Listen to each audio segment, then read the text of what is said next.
maire, mes chers collègues, l'objet de ce vœu, au moins initial, c'était le marché aux fleurs et aux oiseaux, revêt plusieurs dimensions. Si vous parlez logiquement de la question importante du devenir des animaux, on ne peut occulter l'histoire et la symbolique de ce lieu. Combien de passants ont pu, depuis tant d'années, s'arrêter pour écouter ces oiseaux de toutes les couleurs, comme le chantait Gilbert Bécaud. La renommée du marché de la place Lépine dépasse le simple cadre parisien, vous le prouvez vous-même comme l'en atteste l'article dédié sur le site internet de l'Office du tourisme et des congrès mettant en valeur de nombreux lieux de Paris.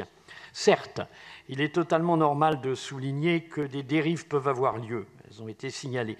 La mission Animaux de 2018, à laquelle j'appartenais pour mon groupe, s'était d'ailleurs donnée comme recommandation de lutter contre les trafics d'animaux, non pas en fermant tout, mais en établissant des dialogues et des concertations avec les professionnels du secteur et en intensifiant les contrôles, veillant au bon traitement des animaux dans le marché aux oiseaux comme partout ailleurs. La loi contre la maltraitance animale qui a été rappelée, actuellement votée et qui va sans doute être adoptée, va prévoir des règles allant dans le sens et encadrant la vente d'animaux. Appliquons déjà ces futures réglementations. Elles devraient d'ailleurs changer les choses dans le cas du marché aux oiseaux et limiter d'éventuels trafics ou situations dans lesquelles les animaux seraient maltraités. À nous d'y être vigilants.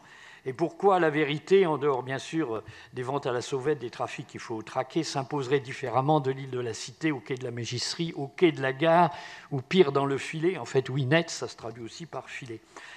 Aucun groupe politique n'a le monopole du bien-être animal. Le groupe Changer Paris, pour sa part, y contribue en déposant des vœux sur les questions animales en ville, certains ayant même été favorablement votés par cette Assemblée.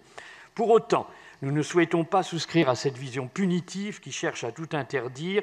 L'éducation et l'éveil des plus jeunes, notamment, ne passe-t-elle pas par des moments de contact avec des êtres vivants? Donc nous nous abstiendrons sur le vœu de